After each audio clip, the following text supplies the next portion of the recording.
और बड़ी खबर जहां पर आरोप प्रत्यारोप के बीच खबर, भाजपा पर समाजवादी पार्टी के गंभीर आरोप। अखिलेश यादव के भाजपा पर गंभीर आरोप, स्वतंत्र एवं निष्पक्ष चुनाव संभव नहीं है।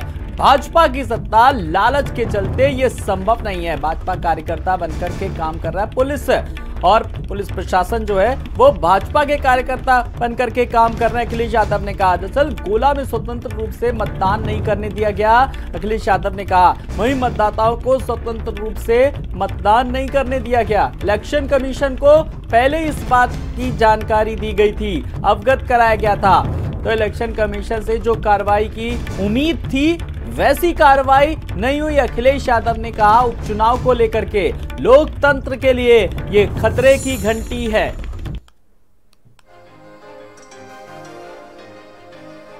तो स्वतंत्र एवं निष्पक्ष चुनाव की उम्मीद करना अब बेमानी है, और इलेक्शन कमीशन को इस बात की पहले ही जानकारी मुहैया कराई थी। तो गोला में निष्पक्ष चुनाव संभव नहीं है। तो अखिलेश यादव के भाजपा पर गंभीर आरोप।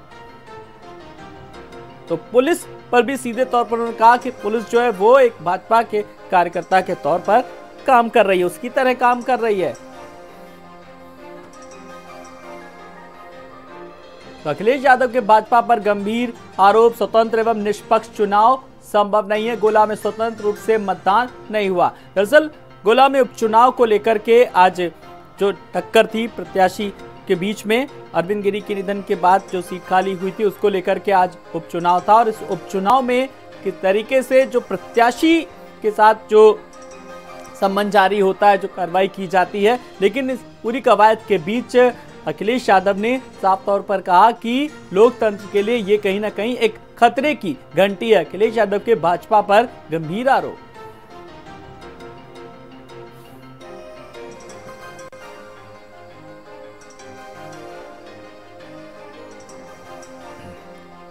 और इस मामले में ज्यादा जानकारी के लिए बात करेंगे अपनी संवाददाता संजय चौहान जो हमारे साथ लखनऊ में हैं, और लखीमपुर संवाददाता शारिक हमारे साथ हैं। मैं जरा सबसे पहले शारिक के पास चलूंगा। शारिक, आज उपचुनाव था, किस तरीके से गोला गोकर्णनाथ सीट को लेकर के दोनों ही दलों के प्रत्याशियों के बीच कड़ी टक्कर थी, बात करें तो, लेकिन आज कैसा रहा पूरा दिन?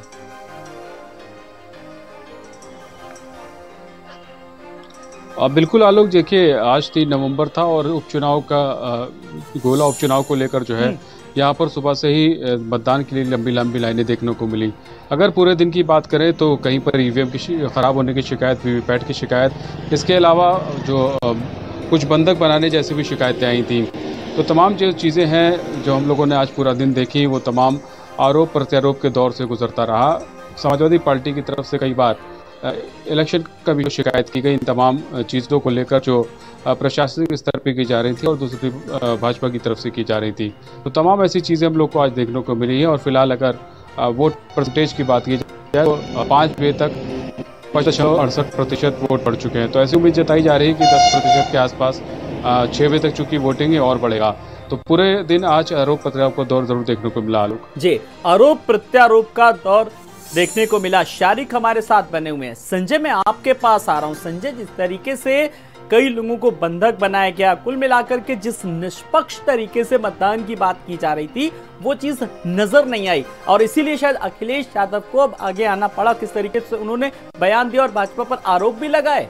बिल्कुल आलोक, गोला चुनाव कहीं न कहीं दोनों ही पार्टियों के लिए प्रतिष्ठा का प्रश्न बनी हुई थी, और यही वजह है कि समाजवादी पार्टी ने वहां से विनय तिवारी को दोबारा उम्मीदवार बनाया था, और बीजेपी ने अपने ही विधायक के पुत्र को उम्मीदवार बनाया था। लेकिन आज की पूरे दिन की अगर प्रक्रिया के तौर पर देखा जाए तो लगातार समाजवादी पार्टी की तरफ से सवाल उठाए गए। सुबह से ही तमाम कार्यकर्ताओं को रोका जा रहा था, तमाम कार्यकर्ताओं को बूथ लेवल तक नहीं जाने दिया जा रहा था। साथ ही साथ कई वीडियोज भी ऐसे सोशल मीडिया पर वायरल हुए हैं जिसमें बीजेपी के विधायक वहां पर स्थानीय लोगों में पैसे बांटने की खबर भी आई, और लिफाफे में बंद इनलब में वो लिफाफे में पैसे बांटे जा रहे थे, वो भी वीडियो वायरल हुए हैं। साथ ही साथ प्रशासन के ऊपर भी समाजवादी पार्टी के जो राष्ट्रीय अध्यक्ष अखिलेश यादव, उन्होंने एक प्रेस के जरिए पूरी तरीके से आरोप लगाया है कि जो भी चुनाव हो रहा है, जब तक बीजेपी सरकार सत्ता में है तब तक निष्पक्ष चुनाव हो पाना मुश्किल है। और जनता से अपील की है कि जिस तरीके से सरकार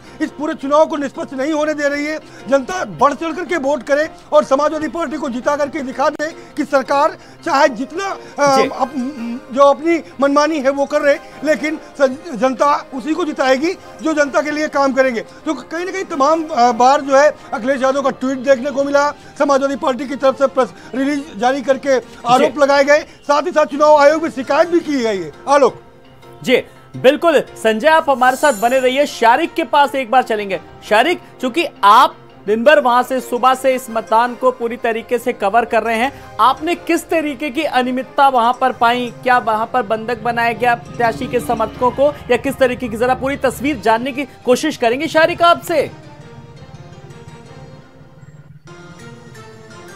बिल्कुल, देखिए आलोक, समाजवादी पार्टी की तरफ से ये शिकायत की गई थी कि लालापुर मतदान केंद्र है, वहाँ पर बंधक बनाने की शिकायत थी। उसके बाद में वहाँ पर जो प्रशासनिक अमला है वो पहुँचा था और जो वहाँ पे जो एजेंट्स थे समाजवादी पार्टी के, उनसे प्रशासनिक अमले ने बात भी की थी। हालांकि जो समाजवादी पार्टी के एजेंट थे उन्होंने इस बात को खुद कैमरे पर नकारा था कि यहाँ पर किसी तरह की बंधक की बात जैसी नहीं है। इसके अलावा जो सबसे महत्वपूर्ण चीज़ देखने को मिली, अनाधिकृत प्रवेश की।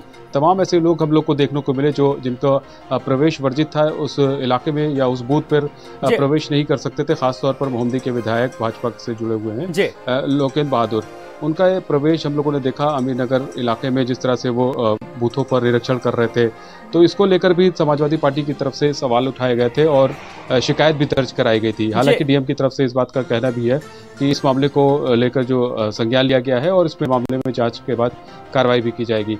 तो अभी एक शिकायत फौरी तौर पर आई है कि जो भाजपा के लोग हैं वो गुरु नानक गोला कस्बे में जो बूथ है वहाँ पर अनाधिकृत प्रवेश किए हुए हैं और फर्जी वोटिंग करा सकते हैं।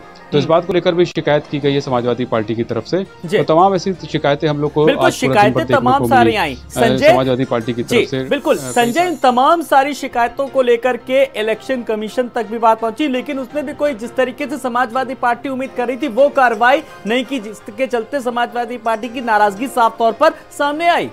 हाँ बिल्कुल आलोक, में बताऊं आपको कि समाजवादी पार्टी ने सुबह से ही इस पूरे मतदान की प्रक्रिया पर सवाल उठाए थे और सबसे पहले ही पार्टी के पेज से एक ट्वीट हुआ था। उसके बाद जिस तरीके से वहाँ पर जो अवैध तरीके से वहाँ के नेता, स्थानीय नेता बीजेपी के जिस तरीके से प्रवेश कर रहे थे और अभी के हाल जिस तरीके से बने हुए हैं, उसको लेकर के लगातार इलेक्शन कमीशन पर जानकारियाँ देकर के शिकायत समाजवादी पार्टी की तरफ से जरूर की गई है। लेकिन देखने वाली बात यह है कि समाजवादी पार्टी को नोटिस थमाने वाले इलेक्शन कमीशन इस तमाम मुद्दों पर क्या कार्रवाई करती है, क्योंकि लगातार जिस तरीके से शिकायतें हुई, जिस तरीके से तमाम प्रैक्टिकल चीजें सोशल मीडिया पर वायरल होते हुए दिखी, तो इन तमाम बिंदुओं के बाद अब जो गेंद है वो सीधे तौर पर इलेक्शन कमीशन के पास है और अब इलेक्शन कमीशन इन मुद्दों पर किस तरीके की कार्रवाई करता है। हालांकि उपचुनाव हर ढंग से सत्ता पक्ष का जरूर माना जाता है, लेकिन क्योंकि फाइट केवल दो पर ही दो थी, चाहे बीजेपी हो चाहे समाजवादी पार्टी हो, दोनों की कांटे की टक्कर देखी जा रही थी। लेकिन जिस तरीके से पुलिस पर, चाहे जिस तरीके से जिला प्रशासन पर, वहाँ के स्थानीय नेताओं पर समाजवादी पार्टी ने आरोप लगाए हैं, उन आरोपों पर इलेक्शन कमीशन क्या करता है, क्योंकि शिकायत भी गई है, वो देखने वाला बात होगा और दिलचस्प होगा। इलेक्शन कमीशन का अब क्या कुछ रुख रहता है, बड़ी बात ये होगी। संजय, मैं आपके पास आऊंगा, शारिक के पास एक बार फिर। शारिक, जो सुबह से जो आज मतदान शुरू हुआ, आप लगातार वहां पर हमें जानकारी दे रहे थे, इस बीच प्रत्याशी को लेकर के बात करें, इससे पहले अगर जो विनय तिवारी है प्रत्याशी, फिलहाल उनको लेकर के जिस तरीके से गुंडा के तहत कार्रवाई भी की गई, फिर हालांकि नाराजगी जताई समाजवादी पार्टी ने, तो फिलहाल वापस लिया गया, तो शुरू से ही कहीं ना कहीं चुनाव सुर्खियों में था। हाँ, इस बात में कतई संदेह नहीं है कि शुरुआत से ही ये चुनाव सुर्खियों में था और इसमें लगातार जिस तरह से समाजवादी पार्टी, जैसे ही आचार संहिता लगी थी उसके बाद से समाजवादी पार्टी की तरफ से ये आरोप लगाए जा रहे थे कि प्रशासनिक दबाव उन पर बनाया जा रहा है, उनके कार्यकर्ताओं को परेशान किया जा रहा है।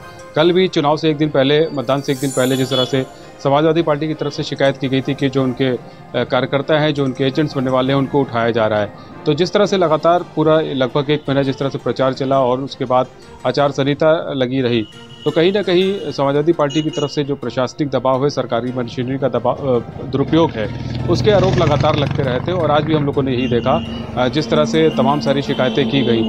अब उस पर किस तरह का संज्ञान इलेक्शन कमीशन ने लिया है ये तो नहीं पता चल पाया, लेकिन तमाम चीज़ें जो इलेक्शन कमीशन को फौरी तौर पे करनी चाहिए थी वो कहीं नहीं दिखी है। इसी को लेकर अखिलेश यादव ने भी ट्वीट किया है। आलोक जी बिल्कुल, अब सारा का सारा दारोमदार है इलेक्शन कमीशन पर है। शारिक, मैं आपके पास आऊं, लेकिन उससे पहले संजय के पास रुक कर लेते हैं। संजय, इलेक्शन कमीशन को लेकर के अब बहुत कुछ निर्भर करता है कि किस तरीके से वो निष्पक्ष तरीके से जांच कराता है, क्योंकि इलेक्शन कमीशन पर भी कहीं ना कहीं लगातार किस तरीके से अब आरोप लगता है। तो और यहां पर लोकतंत्र खतरे तक में ऐसी बातें सामने आ रही हैं, ऐसे में बड़ी जिम्मेदारी इलेक्शन कमीशन की भी कहीं ना कहीं।